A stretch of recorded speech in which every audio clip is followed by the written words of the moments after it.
अस्सलामुअलैकुम students, welcome to my YouTube channel.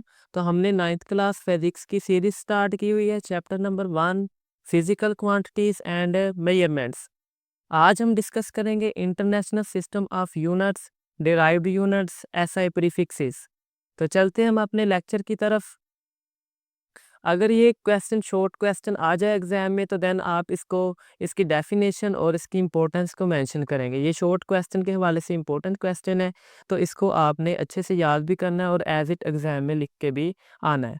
तो इसको डिस्कस करते हैं। In 1961 the international committee on weight and measure recommended the use of a system consisting of a 7 base unit. 1961 में एक committee थी जिसका नाम वेट एंड मेयर था, इसके नाम से वो रिकमेंडेड थी। इन्होंने एक सिस्टम डेवलप किया जिसमें इन्होंने 7 बेस यूनिट्स को रखा। This system is called the international system of units. तो इस सिस्टम को उन्होंने बोला international system of units. Abbreviated इसका एसआई है, ठीक है, इसको एसआई से डिनोट किया जाता है। It is now used all over the world. अब ये पूरी दुनिया में इस्तेमाल किया जाता है। ये कमेटी 1961 में फ्रांस के एक शहर का नाम सेवरा, वहाँ पे एक institution of weight and measure, वहाँ पे ये कमेटी हेल्ड की गई थी। तो वहाँ पे ये सिस्टम इन्होंने डेवलप किया था। ये क्यों किया था? ये इसलिए किया गया था कि जब साइंसदान रिसर्च वगैरह अपनी परफॉर्म करते हैं डिफरेंट कंट्रीज़ के, तो वो जब अपनी ऑब्जर्वेशंस वगैरह को शेयर करते थे तो उनको समझने में मुश्किलात पेश आती थी। ठीक है, तो ये आप इम्पोर्टेंस में लिखेंगे। The use of SI measurement scientist to share and compare their observation and results more easily. The 7 base units are listed below. अब ये इसकी इम्पोर्टेंस ये है कि अब साइंसदानों के लिए इन चीज़ों को समझना, ऑब्जर्वेशन को समझना उनके लिए आसानी है, और वो जितनी भी कैलकुलेशन है या मेजरमेंट्स हैं उनको कंपेयर भी इजीली कर कर सकते हैं। ठीक है, उनकी जो कन्फ्यूजन थी वो दूर हो गई। ठीक है, अब ये 7 बेस यूनिट्स जो उन्होंने दिए थे वो नीचे लिस्टेड बिलो लिखे हुए हैं। पहला है जी लेंथ, दूसरा मैस, तीसरा टेम्परेचर, चौथा इलेक्ट्रिक करंट, पांचवा इंटेंसिटी ऑफ लाइट, छठा अमाउंट ऑफ सब्सटेंस, सातवां आपका टाइम। इनके यूनिट्स प्रॉपर लिखे गए हैं। लेंथ को मीटर में लिखते हैं जी, यूनिट है इसका।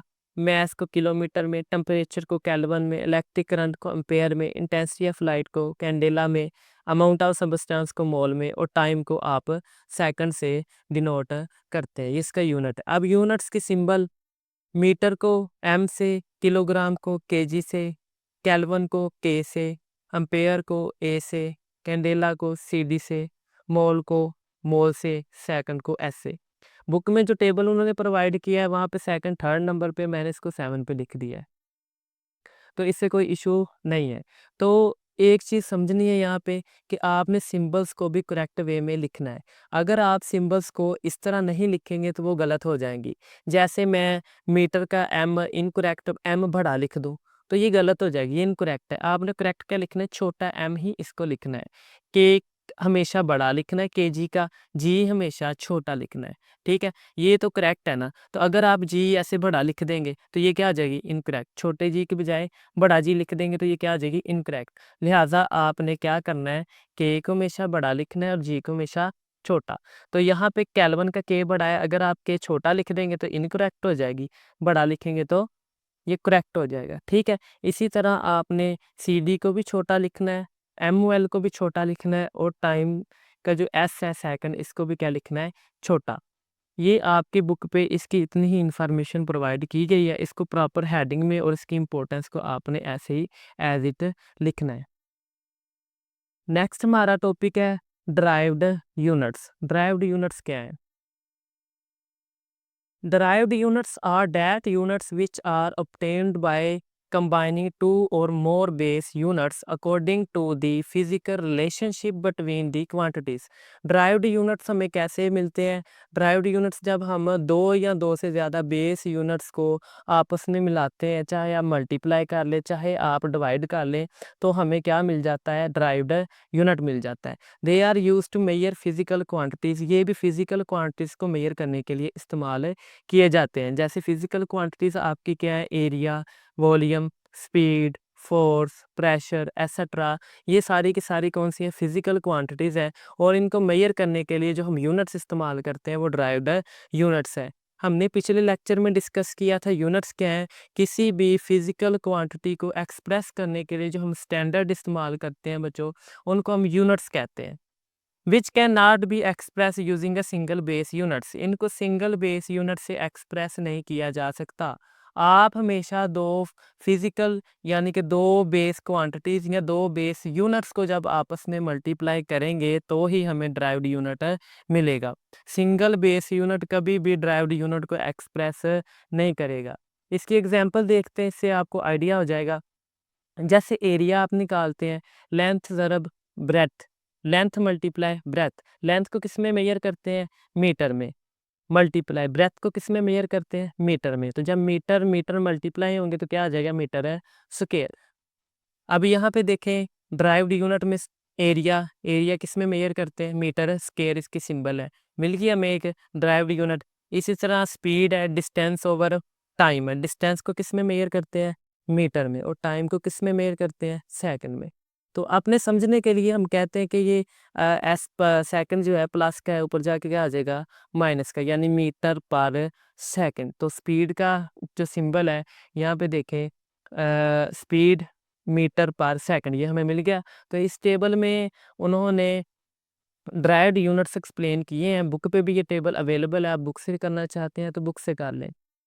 फिजिकल क्वांटिटी जैसे कि ड्राइव्ड यूनिट्स जो हम एक्सप्रेस करते हैं फिजिकल क्वांटिटीज़ को मेजर करने के लिए, ये फिजिकल क्वांटिटी क्या है, area, volume, speed, force, pressure, electric charge, plane angle, ये सारे की क्या है, फिजिकल क्वांटिटी। अब इनको मेजर करने के लिए जो हम यूनिट इस्तेमाल करते हैं, square metre, cubic metre, metre पर second, newton, pascal, coulomb, radian, ये सारे क्या है, यूनिट्स। अब इन यूनिट्स की सिंबल क्या है, metre square, metre cube, metre पर सेकंड, एन PACAD।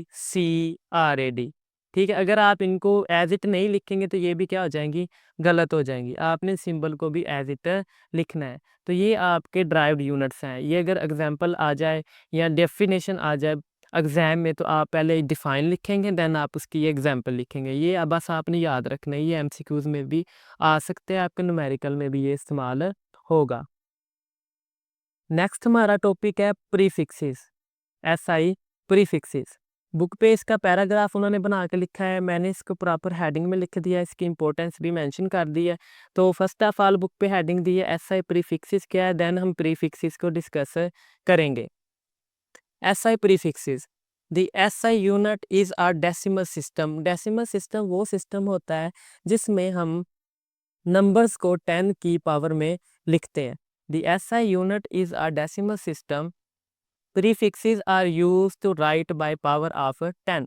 इसमें हम प्रीफिक्सेस को 10 की पावर में लिखते हैं। ये आगे डिस्कस करते हैं एग्जांपल से, आपको इसका आइडिया भी हो जाएगा और समझ भी आ जाएगी।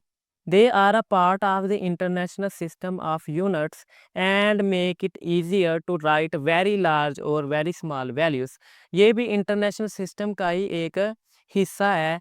ये क्या करता है कि ये बहुत छोटी वैल्यू और बहुत बड़ी वैल्यू को आसान करके लिखता है, जिससे हमें समझने में भी आसानी होती है और उसको लिखने में भी आसानी होती है। फॉर एग्जांपल ये मैं अभी प्रीफिक्सेस में नहीं लिखने जा रहा, ये मैं जस्ट अभी डेसिमल सिस्टम में लिखने जा रहा हूँ। आपने नॉन ज़ीरो डिजिट तक मूव करवाना होता है, जिसका पॉइंट नहीं लगा होता हम कंसीडर करते हैं पॉजिटिव का पॉइंट इधर लगा होता है एंड पे।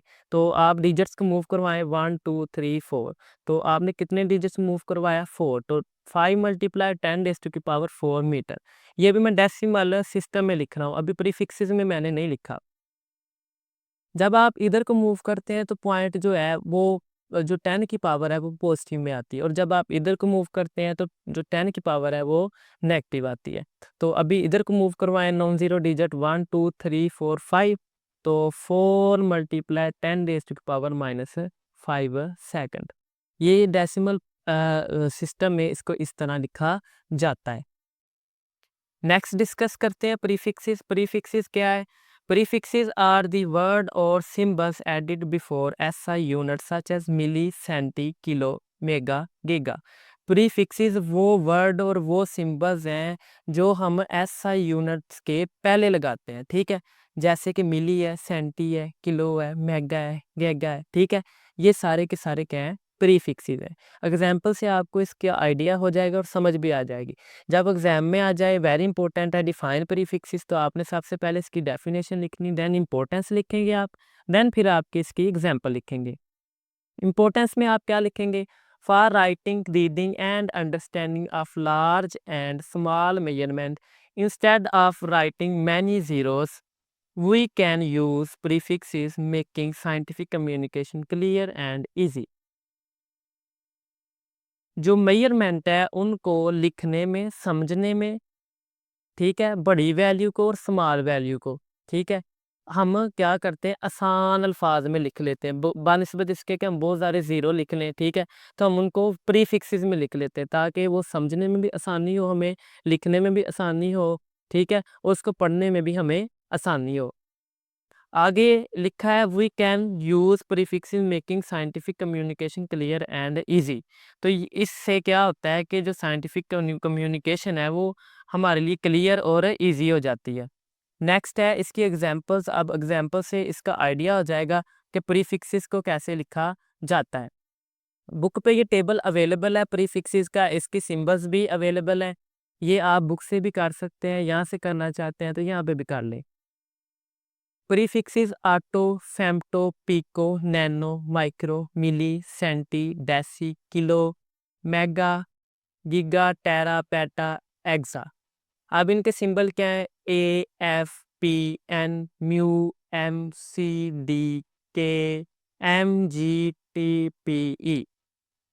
ये इनकी पावर ऑफ 10 में मेंशन किया गया है, आपने इनको एज इट ही याद करना है। चलते हैं इसके एग्जाम्पल की तरफ। अब इसकी एग्जाम्पल क्या है, अगर मैं इसको डेसिमल सिस्टम में लिखना चाहूँ तो मैं ऐसे लिख सकता हूँ 1 2 3 4 5 मल्टीप्लाई 10 रेज़ टू की पावर 4 मीटर। अगर मैं डेसिमल सिस्टम में अकेला लिखना चाहूँ इसको, तो मैं इसको इस तरह लिख सकता हूँ, ठीक है। अभी यहाँ पे देखें, कोई आपके पास है जिसकी पावर 10 की 4 हो, यहाँ पे कोई ऐसा प्रीफिक्स नहीं है, तो आप इसको किस तरह लिखेंगे, फिर आप पॉइंट को यहाँ तक मूव करवाएंगे, ये आ जाएगा 50 मल्टीप्लाई 10 रेज़ टू की पावर 1 2 3, यहाँ पे पॉइंट ले आए आप, तो 10 की पावर 3 मीटर। ये कितना आ जाना, 10 की पावर है 3 मीटर। तो यहाँ पे देखें कोई प्रीफिक्सेस है 10 की पावर 3 प्लस 3 वाला, ये देखें तो ये क्या है, किलो। तो आप 10 की पावर 3 की जगह क्या रिप्लेस कर देंगे, किलो, किलोमीटर।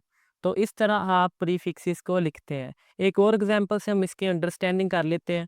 1 2 3 4, 10 की पावर -4 यहाँ पे कोई है, अगर आप डेसिमल सिस्टम में इसको लिखना चाहें तो ये आ जाएगा 4 मल्टीप्लाई 10 रेज़ टू की पावर -4 सेकंड। लेकिन अगर आप प्रीफिक्सेस में इसको लिखना चाहें तो क्या वो कैसे लिखेंगे, 1 2 3, तो आप लिखेंगे 0.4 मल्टीप्लाई 10 रेज़ टू की पावर -3 सेकंड। अब यहाँ पे देखें -3 कोई है प्रीफिक्सेस आपके पास, -3 ये मिली, तो आप 10 रेज़ टू की पावर -3 की जगह पे क्या रिप्लेस कर देंगे, मिली सेकंड। मिली को एम से डिनोट करते हैं, तो आप यहाँ पे क्या लिख लेंगे, मिली सेकंड। तो इस तरह आप प्रीफिक्सेस को लगाते हैं। देखिए अब लिखने में भी आसान है, पढ़ने में भी आसान है और समझने में भी आसानी इसने पैदा कर दिया। बुक में उन्होंने मल्टीपल और सब मल्टीपल की भी डेफिनेशन मेंशन की हुई है, हम वो भी समझेंगे कि मल्टीपल क्या होता है और सब मल्टीपल क्या होता है। जिन प्रीफिक्सेस की वैल्यू पॉजिटिव में आए उसको हम मल्टीपल बोलते हैं। इसको कैसे डिफाइन करेंगे, द प्रीफिक्सेस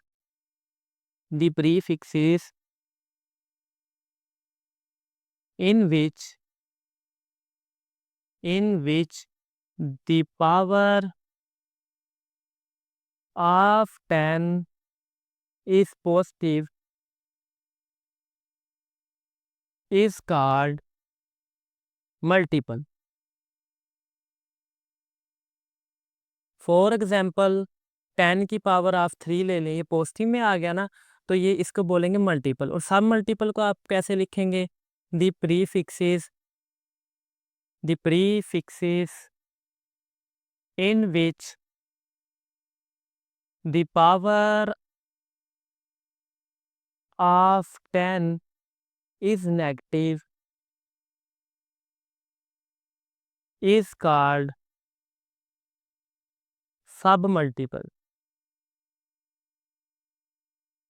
सब मल्टीपल। फॉर एग्जाम्पल 10 की पावर -3 ले लें, क्योंकि मिली आपके पास है ना। तो ये एक छोटा सा आर्टिकल था प्रीफिक्सेस पे। आई होप सो कि आपको समझ आ गई होगी। तो नेक्स्ट इंशाल्लाह डिस्कस करेंगे साइंटिफिक नोटेशन। मिलते हैं नेक्स्ट लेक्चर में। अल्लाह हाफिज़, टेक केयर।